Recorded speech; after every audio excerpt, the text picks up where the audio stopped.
Θα δούμε συνοπτικές οδηγίες για το πώς μπορούμε να εγκαταστήσουμε το AvidMux στον υπολογιστή μας. Το συγκεκριμένο βίντεο έχει εγγραφεί σε Windows 7. Αρχικά θα βρούμε το αρχείο που κατεβάσαμε από το link που σας δόθηκε. Πάμε στις λήψεις. Βρίσκουμε το αρχείο που κατεβάσαμε.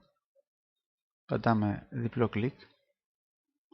Στο επόμενο πλαίσιο διαλόγου που εμφανίζεται πατάμε Run. Στη συνέχεια πατάμε Yes.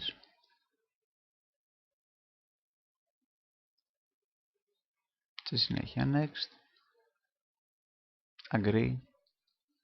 Επιλέγουμε τύπο εγκατάστασης Full, πλήρης. Next.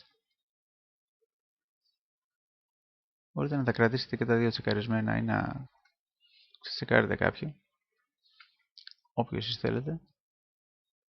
Με αυτό θα δημιουργήσει μια συντόμευση στην επιφάνεια εργασίας και εδώ θα βάλει μια συντόμευση στο Start μενού. Συνέχεια Install.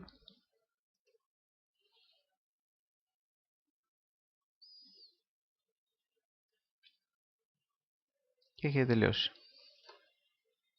Θα το αφήνεις και μόλις τελειώσετε.